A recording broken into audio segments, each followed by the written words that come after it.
Começa agora Guilhotina, o podcast do Le Monde Diplomatique Brasil. Eu sou Luiz Brasilino e estou aqui com Bianca Pio. Oi, gente, tudo bem? Bom, no episódio de hoje a gente recebe a historiadora Ângela Mendes de Almeida. Oi, Ângela, tudo bom? Tudo bom, e vocês? Tudo bem. Tudo certo, Ângela. Bem-vinda ao episódio 131 do Guilhotina. Doutora em Ciência Política pela Universidade de Paris 8, Ângela foi professora no Instituto Superior de Ciências do Trabalho e da Empresa de Lisboa e da Universidade Federal Rural do Rio de Janeiro. Publicou várias obras sobre história da família na sociedade brasileira e alguns trabalhos sobre história do comunismo. Depois de aposentada, foi coordenadora do Observatório das Violências Policiais do Centro de Estudos da História da América Latina da PUC São Paulo. Ela está lançando pela editora Alameda o livro Do Partido Único ao Stalinismo, em que documenta os crimes cometidos pelo stalinismo da década de 1920 até a morte de Stalin. E vamos conversar com ela sobre essa obra. Ângela, por que lançar agora esse livro? E como fazer a crítica ao stalinismo sem descambar para um anticomunismo reacionário que a gente muitas vezes vê por aí? Bom, são duas questões bem diferentes, né? Por que lançar a obra agora? Preciso levar em conta que eu terminei esse livro em 2018 e eu tinha levado 3 anos para escrevê-lo. Depois levei 2 anos e meio para conseguir publicá-lo. Foi agora que foi possível eu escrever uma obra que, em certa medida, estava na minha cabeça durante todos esses anos, essas décadas, desde que eu escrevi o primeiro pedaço do livro, que foi uma tese que eu defendi nos anos 80, mas que, por uma série de acontecimentos da vida, eu só pude começar a escrever, talvez até por questão de uma maturidade, e eu só pude começar a escrever em 16, né? 16, 17, 18. Eu acho que uma verdadeira crítica ao stalinismo, que parta do pressuposto do que é o socialismo, que o socialismo incorpora democracia e liberdade, ela não vai descambar para um anticomunismo, porque, inclusive, antes do comunismo da União Soviética, nós tivemos, por exemplo, o comunismo da Comuna de Paris.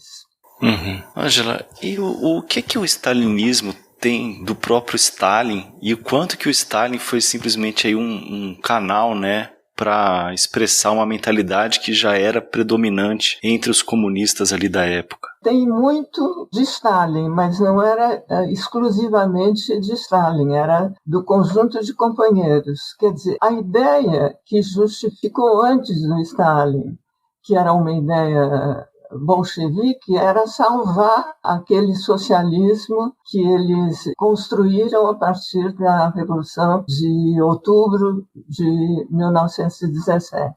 Isso é que norteou todas as escolhas que eles fizeram. Mas existem muitos elementos, é difícil, não é um elemento único, muitos elementos do próprio bolchevismo que eu procuro descrever o mais claramente possível, alguns deles. Alguns do próprio Lenin, que expressava o pensamento do bolchevismo e que se contrapunha ao pensamento da Rosa Luxemburgo a propósito das escolhas que foram feitas bem no começo. Bom, havia alguns desses elementos que vão ser mantidos, modificados, transformados na era Stalin. E, Ângela, você pode explicar para a gente o que é o terceiro período e como a leitura dominante da época contribuiu para a ascensão do fascismo nos anos de 1930? Sim, veja bem, o título de terceiro período é porque, do ponto de vista da Internacional Comunista, eles tiveram um primeiro momento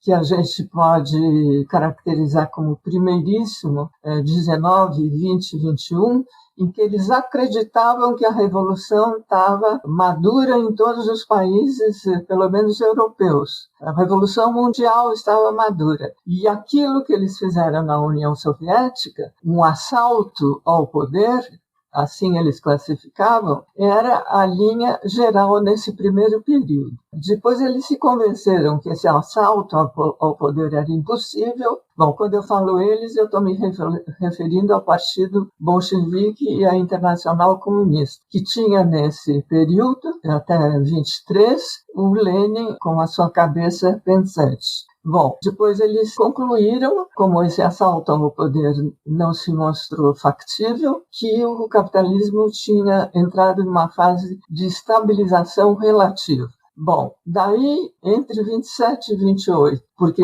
essas mudanças acontecem em reuniões do Congresso da Internacional, no que se refere à linha mundial, e as reuniões intermediárias, não é? Reuniões do secretariado, por exemplo. Então, entre 27 e 28, eles começaram a concluir que digamos assim, a conjuntura mundial tinha se modificado, essa estabilização relativa do capitalismo não continuava, estava desaparecendo e entrava-se num terceiro período. Como é que eles caracterizavam o terceiro período? Antes de dizer como é que eles caracterizavam, eu tenho que falar um pouquinho sobre tudo que eu, assim, sinteticamente, o que eu trabalhei no período anterior a 27 e 28, né? 1927 e 28. Ou seja, eu procurei ver como os bolcheviques, ou seja, os comunistas, encaravam a social-democracia, da qual eles tinham surgido e com a qual eles tinham rompido em 1914. E cheguei à conclusão que eles nunca tiveram claro o que era o Partido Social Democrata, né? Os diversos partidos socialistas e social-democratas na Europa, se eles eram um partido aliado da burguesia ou se era um partido operário reformista.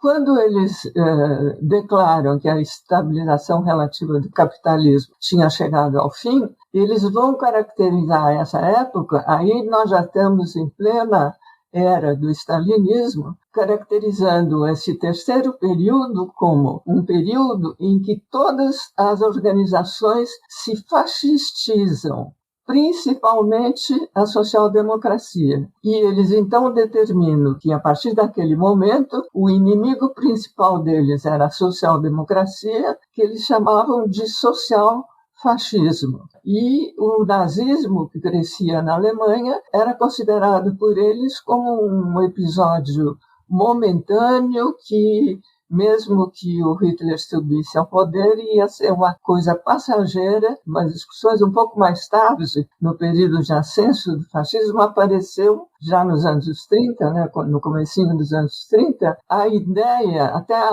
o absurdo de achar que o nazismo seria a antessala do comunismo. Então, o terceiro período é esse título que eles dão à conjuntura, em que eles classificam como inimigo principal a social-democracia, o que significava que não podia haver uma frente única de operários, porque na maioria dos países os partidos socialistas ou social-democratas, muda a terminologia, mas todos eles pertenciam à Segunda Internacional. Esses partidos eram apoiados pela maioria da classe operária nos países mais importantes, onde os comunistas atuaram, como Alemanha, França, Itália, nesse período.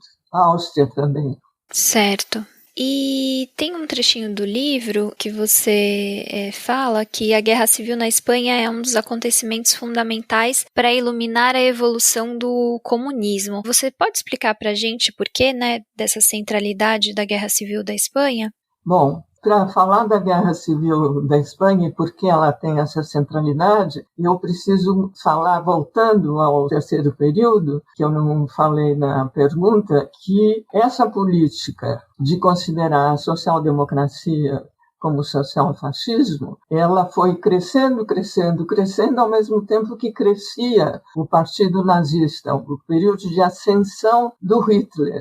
Durante esse período, o Partido Comunista alemão chegou a fazer atos em conjunto com o Partido Nazista contra a social-democracia, que era o partido dominante que tinha o governo na Alemanha. Tá? até a ascensão do Hitler em fevereiro de 1933. Bom, então a ascensão do Hitler em 1933 é um corte dramático para todo o movimento operário. A Internacional Comunista manteve a mesma linha, só foi mudar de linha pressionada pelo movimento operário da França, onde essa ideia de combater a social-democracia foi derrotada na prática, porque nas grandes manifestações dos anos posteriores a 33, 34, na França, os operários, tanto comunistas como socialistas, resolveram que eles não iam se combater uns aos outros, mas combater o governo da direita, da burguesia. Não é? E a Internacional se viu obrigada a mudar sua linha e decretar as frentes populares, que agora eram uma união de socialistas, comunistas e também os partidos burgueses republicanos que defendiam a República na França e depois na Espanha, né? Bom, e foi durante esses acontecimentos dramáticos, porque eles se davam em presença do nazismo que se estabelecia na Alemanha e logo Hitler começa um avanço sobre toda a Europa, né? Foi nessas condições que foi formada uma frente popular na França entre socialistas, comunistas e radicais, que ganhou as eleições, e também na Espanha. Bom, é preciso dizer que a Espanha era um país agrário, naquele tempo, agrário relativamente atrasado, diferente desses países onde a Internacional Comunista tinha trabalhado até então, né? E que não estava na mira dos comunistas, porque na Espanha a configuração política era diferente. O Partido Socialista, o PSOE, que é o mesmo Partido Socialista que existe hoje na Espanha e que tinha sido fundado no século XIX, não era um partido reformista. Era um partido extremamente popular, com muitos aderentes operários, e face a ele não havia um partido comunista. O Partido Comunista era muito pequenininho, mas havia, sobretudo, uma enorme massa de forças anarquistas. Não partidos, porque os anarquistas não admitiam a organização partido. Eles tinham uma central sindical, a CNT, que era a mais poderosa de todas, e tinha a UGT, que era a Central Sindical Socialista. Bom, foi nesse país que presenciou, em 1934, uma insurreição nas Astúrias, no norte da Espanha, uma insurreição operária que durou 3 ou 4 meses, uma espécie, não chegou a se estabelecer como a Comuna de Paris, mas uma espécie de insurreição que se estabeleceu e dominou durante 3 ou 4 meses, depois, afinal, foi vencida. Mas isso é um histórico de lutas da classe operária e camponesa na Espanha,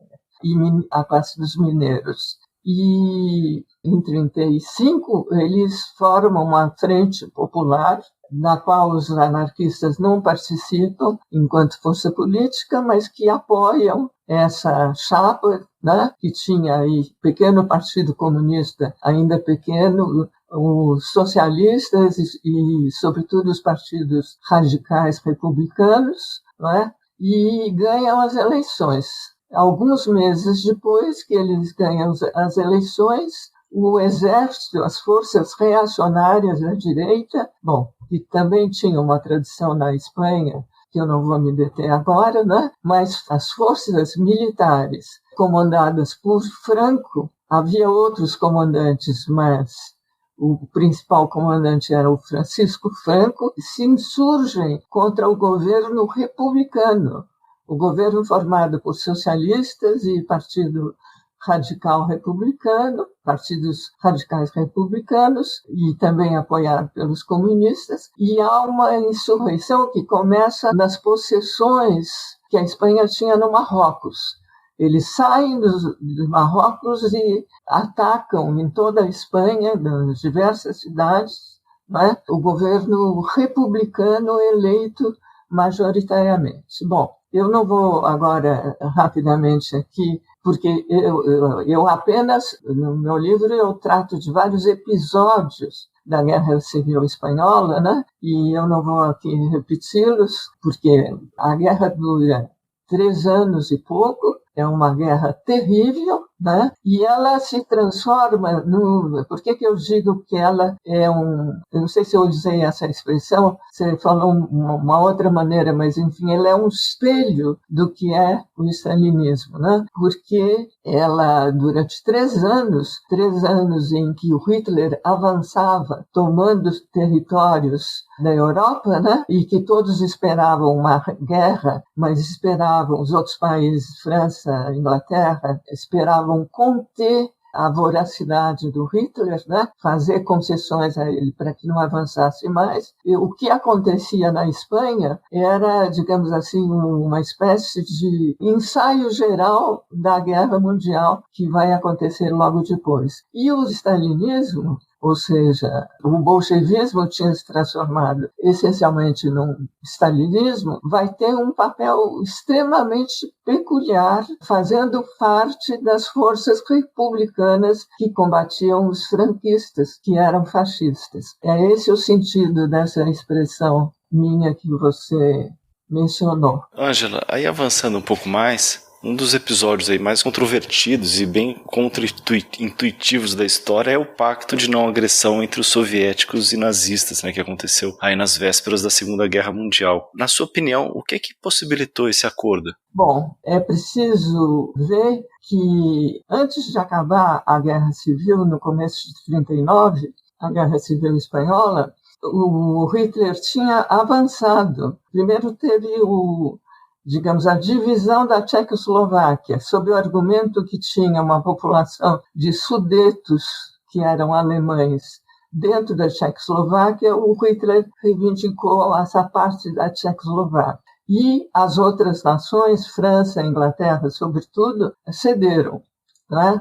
Isso antes da Guerra Civil acabar, né? Bom, logo em seguida, Hitler invade a Polônia. E as informações que os livros de história nos mostram que eles mais ou menos convidam, quer dizer, os alemães chegam até Varsóvia e convidam os soviéticos a invadirem pelo lado do leste a Polônia, né, pegar a sua parte da Polônia. E, ao mesmo tempo, antes desse pacto Hitler-Stalin, eles já tinham dividido a Polônia entre si. Inclusive, há muitos episódios, eu não toco especialmente nisso, digamos assim, sobre a presença dos soviéticos na Polônia nessa parte, né? Bom, passam-se os anos e o pacto. Nesses anos, as informações que os livros de historiadores nos transmitem é que os stalinistas, os homens que estavam no poder, porque, veja bem, nessa altura, quem estava no poder já tinha acontecido os processos de Moscou e as diversas tendências tinham sido completamente decapitadas, né? E a oposição de esquerda trotskista já tinha sido expulsa, já tinha sido presa, deportada em 27 e 28, pois as outras tendências, a tendência de Zinoviev e Kamenev já tinham sido esmagadas, e depois a tendência chamada de direita de Bukharin também, não é? Todos esses grandes líderes, grandes bolcheviques do tempo de Lenin já tinham sido julgados, tinham confessado crimes que eles nunca tinham cometido, e o governo aí se resumia àqueles que sobraram e que eram apoiadores de Stalin. Entre eles, o Hitler era uma peça nesse jogo geopolítico de xadrez, não é? O raciocínio era o seguinte: se fizermos um acordo agora com os alemães vão passar bom tempo tentando atacar os ocidentais, a França, os outros países da Europa, Holanda, Bélgica, etc., e a Inglaterra. Então, o objetivo de fazer esse acordo era segurar o Hitler antes que ele viesse atacar a União Soviética. O problema é que esse era um pacto de não intervenção e de amizade. E aí o Stalin, pessoalmente, pelas informações que eu tenho, levou essa amizade muito a sério, né? Então essa foi a razão do pacto, a ideia, né, de que eles teriam alguns anos pela frente sem que os nazistas, no seu afã de conquistar toda a Europa, se voltassem contra eles. Tanto que o Stalin fica indignado com a pouca resistência que a França e a Bélgica e a Holanda opuseram ao avanço do hitlerismo, ao avanço do nazismo, né? E o fato é que quando o Hitler já tomou conta de todos os países da Europa, já tinha tomado conta da Áustria, por outros mecanismos, invadido a Holanda, a Bélgica, França, a Alemanha não conseguia nada, Hitler se voltou a leste. Agora vamos invadir a União Soviética. Foi muito difícil, pelas informações que se tem, convencer o Stalin quando os nazistas já estavam em toda a fronteira ocidental da União Soviética, com tropas que depois, quando houve invasão, são invasões em 3 direções, não é? Porque o Stalin não acreditava que uma guerra fosse decretada sem que houvesse uma espécie de conferência em que eles poderiam negociar. Os aviões nos diversos aeródromos soviéticos estavam em terra, já estavam começando a ser bombardeados.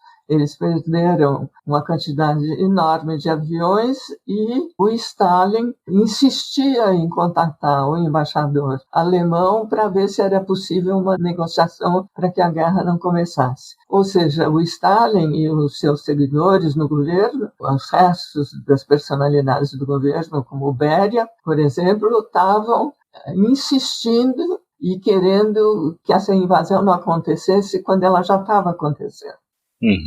Ângela, agora uma dúvida aqui. Na tua opinião, essas posições stalinistas que você relatou agora, elas são um erro assim, de análise política, né? Porque olhando com os olhos de hoje, né, de quase 100 anos depois, parecem grandes equívocos. Você acha que isso foram erros cometidos, erros de análise? Ou, na verdade, eles estavam defendendo mesmo os interesses deles? Eles julgavam, tipo, por exemplo, que a disputa no campo da esquerda, como for chamar, era mais importante do que a disputa contra a direita, o que seja. Olha, primeiro eu acho que não dá para a gente justamente olhar com os olhos de hoje. Eu acho que a gente tem que olhar os acontecimentos tal qual eles aconteceram e verificar por que os indivíduos, os sujeitos, né, da história fizeram essas opções, né? Bom, o resto da esquerda, para o Stalin, depois dos processos de Moscou e depois da atuação do stalinismo na Guerra Civil Espanhola, em que eles se constituíram numa verdadeira polícia dentro do setor republicano, o resto da esquerda era igual ao fascismo. Eles não diziam que os trotskistas eram fascistas, eles não diziam na Espanha que o POUM, os membros do POUM eram franquistas. O resto da esquerda não existia para o stalinismo. Eles se constituíram justamente de uma tal maneira que todos que estavam ainda no período do Lenin, todos que estavam contra eles, a direita e a esquerda, não eram bons. A partir do stalinismo, e sobretudo a partir da Frente Popular, depois que eles superam aquela fase do terceiro período, que eles combatiam a social-democracia, a partir daí, tudo que tivesse à esquerda deles era igual ao fascismo. E tinha que ser derrotado, eliminado. Derrotado não, eliminado. É por isso que eles matam tanta gente de esquerda na Espanha, assim como eles, no período dos processos de Moscou, que na história é chamado da fase de grande terror, eles perseguem, dentro da União Soviética, setores enormes e categorias de pessoas que eles consideram um inimigo do Estado.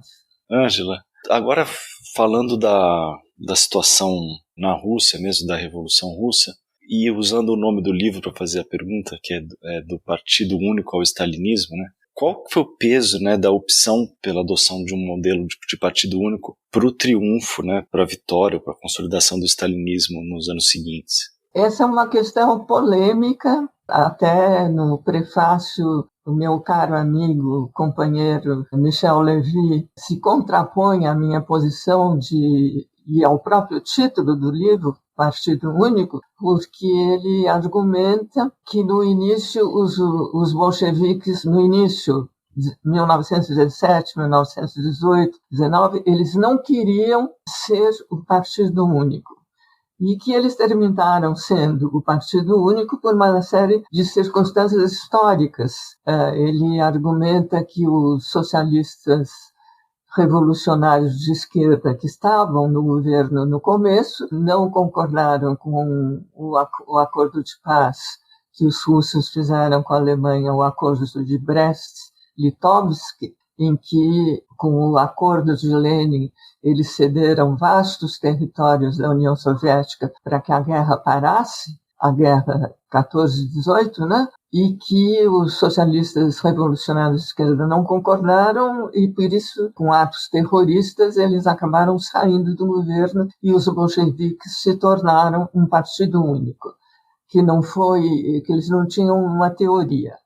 Bom, eu concordo com o Michel que os bolcheviques nunca defenderam o Partido Único, né? Mas a minha argumentação no livro, na primeira parte do livro, e inclusive contrapondo toda uma série de escritos da Rosa Luxemburgo sobre a Revolução Russa, sobre os primeiros anos da Revolução Russa, porque ela morreu logo em seguida, né? Ela foi assassinada em janeiro de 1919, eu contraponho a posição dos bolcheviques às posições da Rosa Luxemburgo. Por exemplo, uma das posições dela, premonitórias, foi ser contrária à dissolução da Assembleia Constituinte que os bolcheviques fizeram em janeiro de 1918, né? E outras questões em que ela ia chamando a atenção para o fato de que não poderia haver um governo de minoria, que era importante ampliar, né? Enfim, em linhas gerais, né? Eu concordo que não foi uma coisa pensada, mas justamente através da análise dos textos, eu mostro que os bolcheviques sempre se consideraram os verdadeiros representantes da classe operária.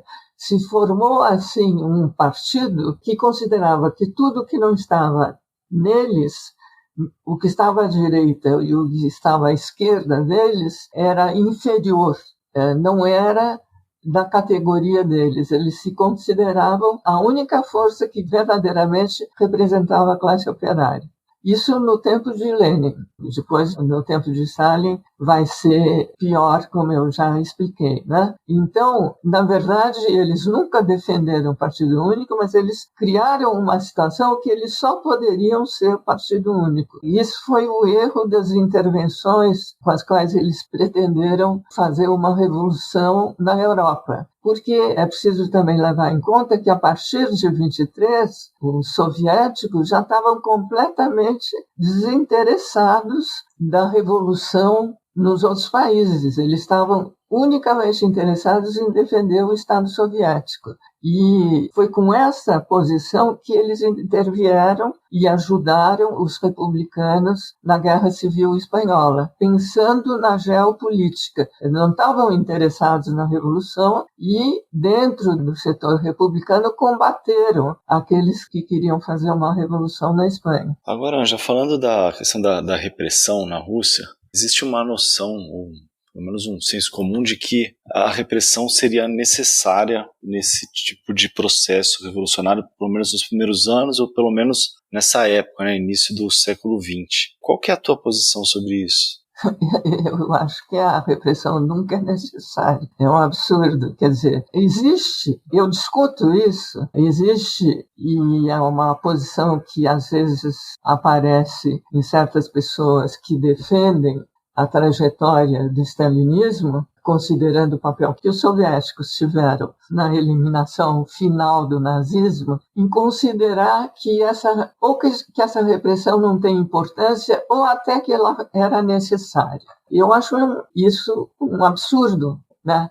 não existe repressão contra as pessoas de esquerda, contra os próprios companheiros, contra os revolucionários. Eu não concebo a possibilidade disso. Eu acho que isso é um brutal desvio que nasceu daquela ideia de que só eles eram os verdadeiros representantes da classe operária. Bom, é claro que tudo isso aconteceu num contexto de ascensão do nazismo e do fascismo na Itália, num contexto muito diferente mesmo do que nós estamos vivendo hoje. Que também há uma seção de núcleos de direita, de extrema-direita, fascistas, etc., mas não no contexto e com as dúvidas que caracterizaram esse período entre a Primeira e a Segunda Guerra, né? Então, socialismo com repressão é uma coisa que, para mim, é um contrassenso.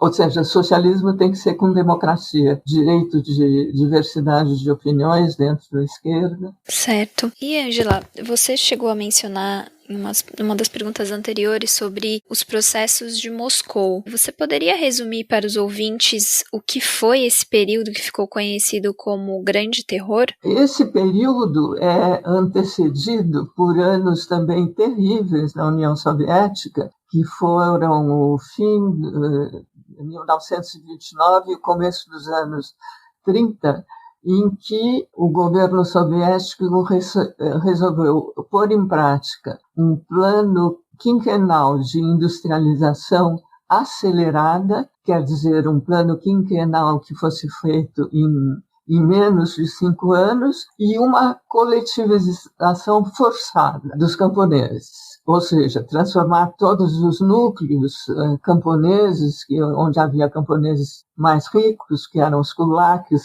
remediados e pobres, transformar todos eles, deixar de haver núcleos camponeses e eles passarem a trabalhar como, em certa medida, assalariados nos kolkhozes que foram criados. Isso é chamado de coletivização forçada. Esse foi um processo brutal de liquidação, como eles chamavam, do kulak, e de perseguição justamente à classe camponesa, que já tinha se constituído num processo repressivo brutal da população camponesa e que tinha escandalizado, às vezes, os próprios agentes soviéticos que obrigavam esses camponeses a aderirem aos kolkhozes, que seria uma espécie, eu vou chamar assim, não era exatamente isso, mas uma espécie de trabalho cooperativo sob a direção do Estado soviético. O que acontece? A grande massa dos camponeses não aceita, quem não aceita é deportado, e a deportação era um dos tipos de repressão. Eram enviados para lugares longínquos desérticos, que naquele tempo era a própria sobrevivência era difícil, lugares da Sibéria, do Cazaquistão, né? E essa massa de camponeses é espalhada pelo território russo, que é bem grande, como vocês podem olhar no mapa, né? Isso já foi um processo brutal de repressão que aconteceu a partir dos começos dos anos 30. A partir daí, há um episódio que antecede os processos de Moscou, mas, enfim, a sociedade já era extremamente repressiva, né? E esse episódio é o assassinato de um dos bolcheviques mais importantes, chamado Kirov, sobre os quais há dúvidas sobre quem o assassinou. Eu, no meu livro, defendo a tese, a partir de toda a documentação que já foi revista, que foi um assassinato do próprio governo, da própria polícia política, que nesse momento era o NKVD, a partir de 34. Esse crime aconteceu em 35. Bom, e a partir daí, os processos de Moscou, que foram 3 processos, em que uma parte daqueles bolcheviques famosos, companheiros de Lenin, foi indiciado e foi julgado, e nesses julgamentos eles, é difícil até de descrever, mas eles se autoacusaram de crimes inimagináveis contra o Estado soviético. Claro que o grande organizador desses crimes, na teoria do Stalin, era o Trotsky, e o filho dele, Leon, que chamava também Lev Sedov, filho do Trotsky. Eram os dois organizadores que estavam, na teoria dos processos, mancomunados com estados que eram inimigos da União Soviética. E quem eram os inimigos? Franceses, sobretudo, nesse momento. E japoneses, que eram estados inimigos, considerados inimigos da União Soviética. E poloneses também. Então, nesses 3 processos de Moscou, 16 pessoas, 20 pessoas no outro, etc., que eram os principais militantes bolcheviques, companheiros de Lenin, que foram humilhados, obrigados cederam, porque muitos não cederam e desapareceram, provavelmente torturados até a morte, ou então não aceitaram confessar crimes que eles não tinham cometido e foram fuzilados, E esses processos serviram, essa é a teoria dos historiadores que eu incorporo, de uma espécie de cortina de fumaça para uma repressão generalizada da população. Se torna uma espécie de febre de perseguição aos inimigos do povo, que acontece em todas as regiões. As regiões, inclusive, têm cotas de perseguição para aniquilar ou fuzilar, ou então deportar, tirar dos lugares onde eles estão e deportar esses inimigos do povo para regiões longínquas da União Soviética. Durante muito tempo, só aparecia para o exterior esses processos de Moscou. E, justamente, a maior parte das pessoas acreditava, se conhecia pouco do que estava acontecendo na União Soviética, e ninguém acreditava que eles pudessem confessar crimes que eles não tinham cometido. Justamente, depois, muita literatura foi escrita sobre essa devoção ao partido, que, misturado com outros tipos de pressão, misturado com tortura, misturado com perseguição aos parentes, porque quando uma pessoa era presa, a mulher, os filhos, os pais, os primos, os colegas de trabalho eram todos visados.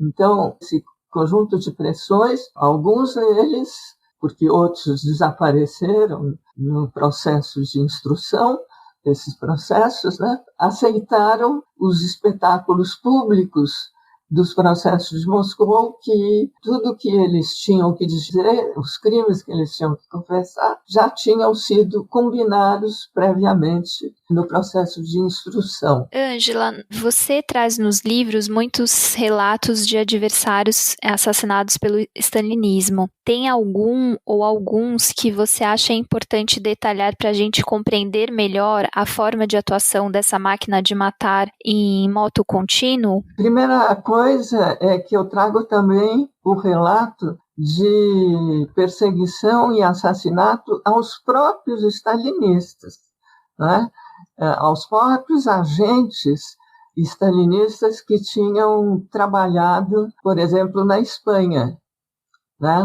Eu traço um pouco alguns elementos biográficos de homens que eram dedicados stalinistas, como, por exemplo, o jornalista Koltsov, que era, digamos, extremamente um jornalista e romancista, e também era um aviador, e muito bem quisto, jovem, e que teve um papel importante nos crimes cometidos na Espanha, e quando voltou para a União Soviética, foi homenageado. Ele escreveu um diário da Guerra da Espanha, que foi publicado imediatamente e teve grande sucesso. E depois de ter feito uma conferência, na volta dele foi convidado em vários lugares para falar sobre a Guerra da Espanha. Depois de ter feito uma conferência, ele voltou para a redação do jornal onde ele trabalhava e foi preso. foi preso e foi torturado durante muito tempo, e quando ele, segundo os dados biográficos que se conseguiu obter sobre o que acontece com ele na prisão, ele, quando chegou exatamente o julgamento, porque alguns eram fuzilados sem julgamento, no caso dele teve um julgamento, e ele deveria contar a versão que tinham extorquido dele durante a tortura, mas ele se recusou e não aceitou, e disse que não era nada daquilo, não aceitou as acusações que foram feitas, né? E durante o tempo que ele teve preso, a esposa, a companheira dele, que estava na França e que tinha adotado uma criança pequena, voltou para a União Soviética para tentar ajudá-lo. E não conseguiu nada, e ela acabou sendo depois presa também, e enfim, perdeu-se. Não se sabe exatamente como foi o fim dela logo no começo da guerra. Então, me lembrei desse caso, mas evidentemente esse é um dos casos de um dos stalinistas que foram perseguidos e tiveram o mesmo fim que os adversários. Mas eu gostaria de falar de um deles, que é o Andreu Nin. O Andreu Nin era um militante que era, enfim, era marxista, adotava as ideias marxistas, mas era sindicalista da central anarquista CNT, e que foi para a Rússia ainda em 1919, participou do 3º Congresso da União Soviética, e como nessa época foi criada uma internacional sindical, ele acabou ficando na Rússia. Bom, quando surgiu, depois da morte de Lenin, a oposição de esquerda liderada pelo Trotsky dentro da União Soviética, estamos em 23, 24, ele adere a essa oposição de esquerda, que depois, entre 26 e 27, é logo presa e deportada. Nessa altura, os opositores ainda não eram fuzilados, né? Mas eles são deportados para lugares longínquos, né? Isso não aconteceu com Andreu Nin, ele continuou em Moscou. E ele consegue sair da União Soviética e ir para a Espanha em 1930, quando é proclamada a República na Espanha. Bom, posteriormente, ele trava a discussão com os trotskistas. O Trotsky, nessa altura, já tinha sido deportado e depois expulso da União Soviética e tinha constituído uma oposição de esquerda dentro da Internacional Comunista. E ele adere aos trotskistas, né? Adere, mas depois ele entra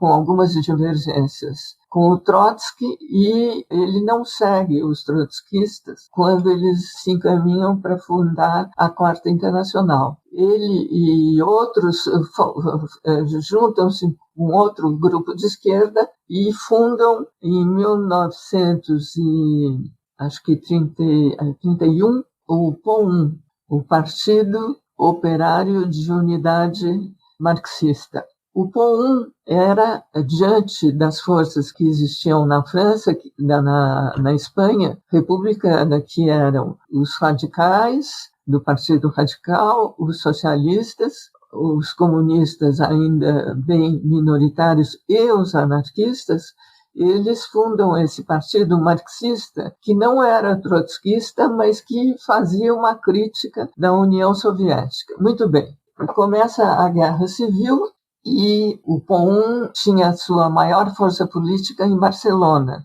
Os dois centros de luta na Espanha eram Madrid e Barcelona, mas foi em Barcelona onde havia também uma força muito grande dos anarquistas, né? Onde eles dominaram a cidade rapidamente nas primeiras horas da insurreição franquista, dessa revolta dos militares espanhóis contra o governo republicano, né? E o Andreu Nin participou do governo catalão que se chamava Generalitat, se chama ainda Generalitat.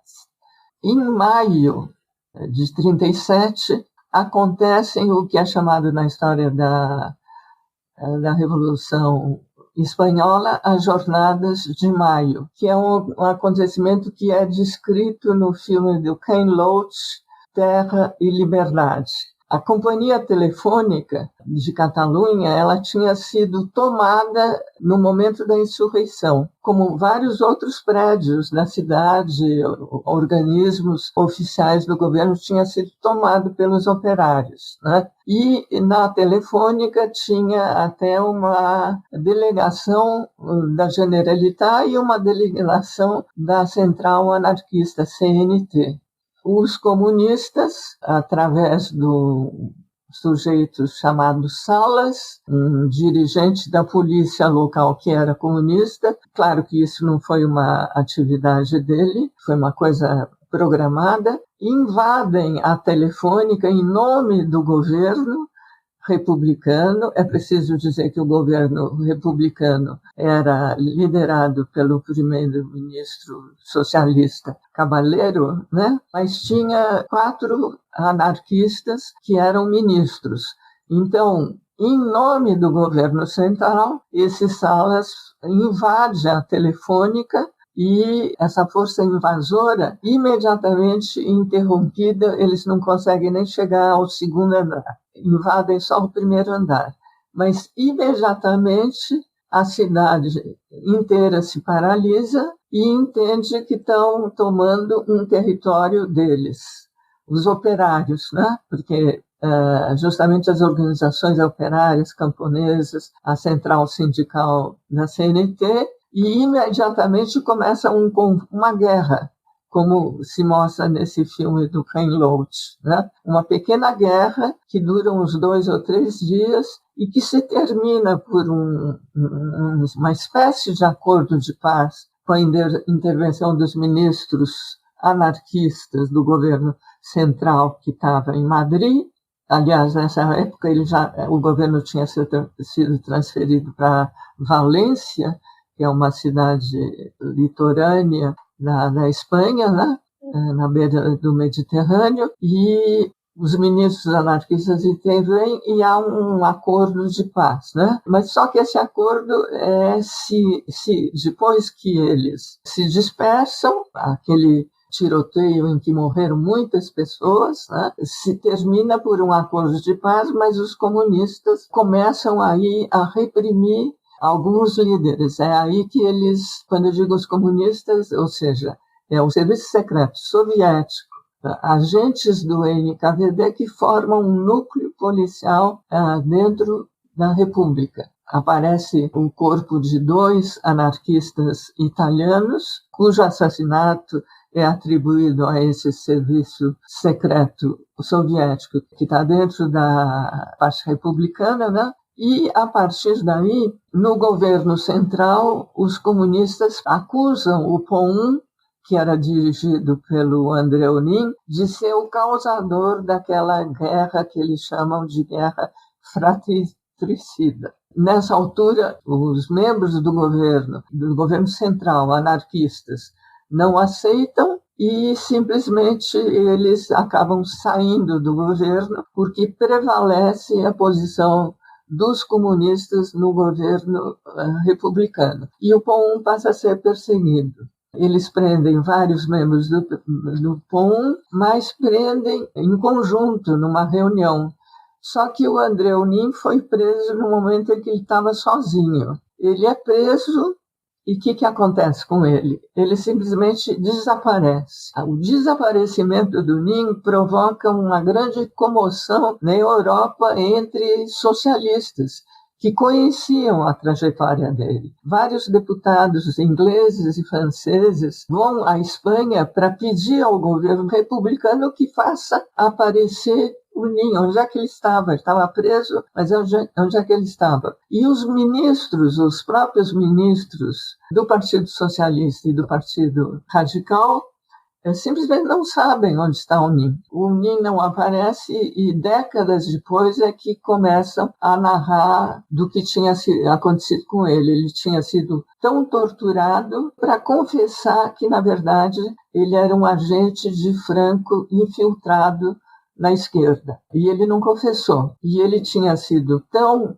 torturado que ele não podia ser apresentado.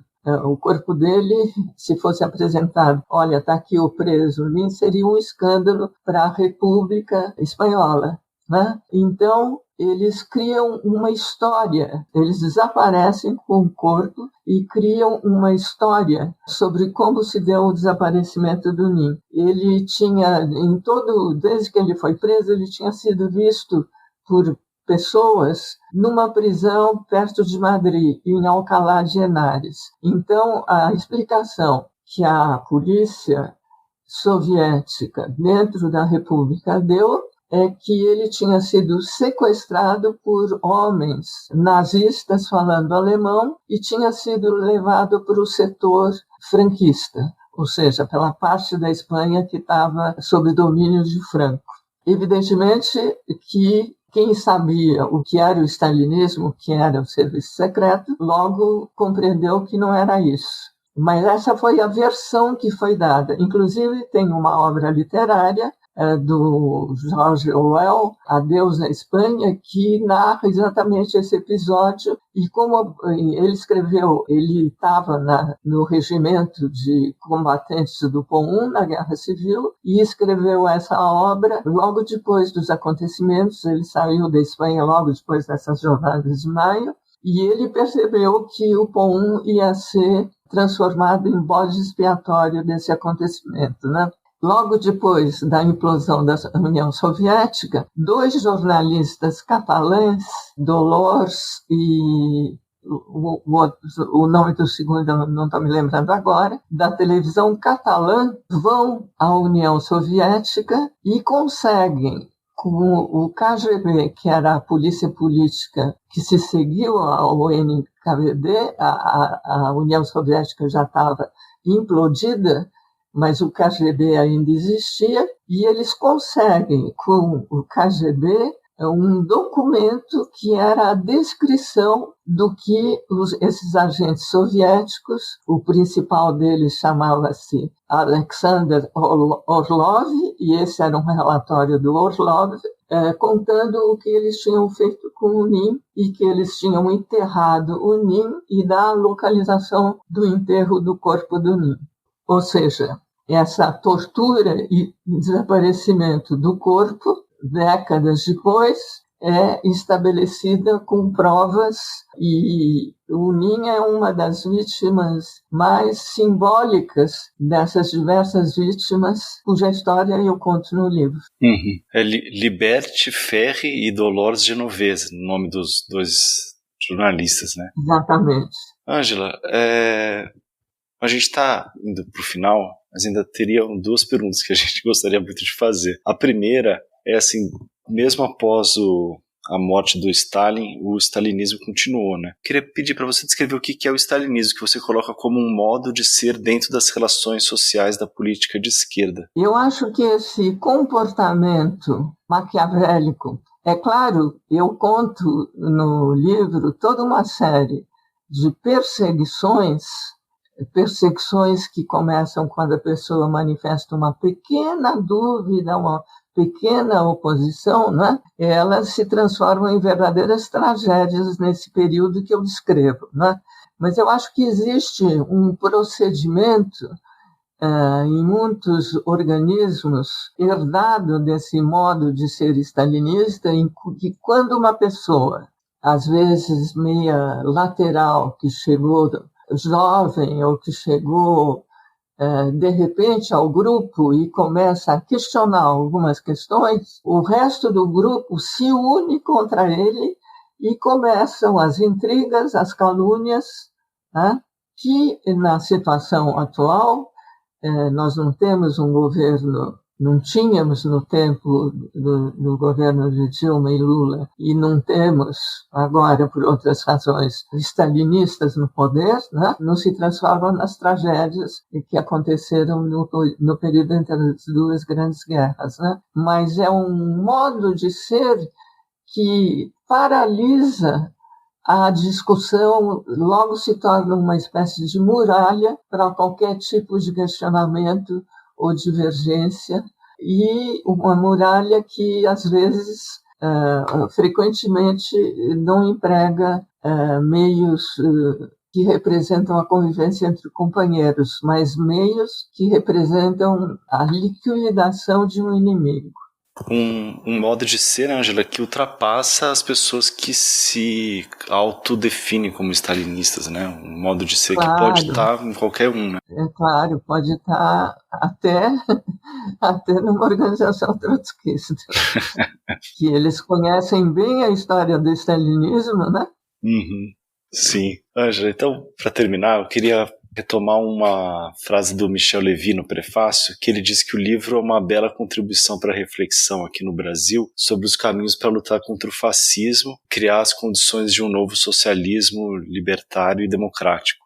Queria te perguntar se você concorda aí com essa definição dele, né? E quais seriam essas lições do stalinismo, né? Que essas lições que podem ser tiradas aí dessa experiência e que podem ser aplicadas para essa conjuntura difícil que a gente está vivendo aqui no Brasil. Eu acho que o que ele quis dizer é que esse histórico da cegueira dos comunistas face à ascensão do nazismo é extremamente importante de ser conhecido pelas gerações atuais. E que, de uma maneira geral, esse histórico do stalinismo também é importante conhecer, justamente porque o socialismo tem que se construir sobre bases democráticas, relações entre companheiros que sejam inspiradas pela democracia, pelo reconhecimento da existência de divergências que possam ser discutidas em função de uma luta maior. Perfeito, Ângela. Muitíssimo obrigado aí pela participação. Eu queria agradecer a você, Luiz, a você, Bianca. Eu acho que essa foi uma oportunidade importante de eu falar algumas coisas sobre o livro. Eu espero que essa entrevista de vocês possa ser um elemento para a divulgação das ideias do meu livro, que é esse o objetivo da minha escrita. Maravilha, Ângela. A gente gostou bastante e reforço aqui os agradecimentos do Luiz. Bom, é isso, né, Bianca? Estamos chegando aí ao final de mais um Guilhotina. Para quem quiser mandar sugestão, crítica, ideia pra gente, escreve para o guilhotina@diplomatique.org.br. É isso. Acompanhe a gente nas redes sociais, @Diplobrasil no Twitter e @Diplomatique Brasil no Instagram. É isso, gente. Até a próxima. Até a próxima. Tchau, tchau.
O Guilhotina é um podcast do Le Monde Diplomatique Brasil. O roteiro, a produção e a apresentação é de Bianca Pio e Luiz Brasilino.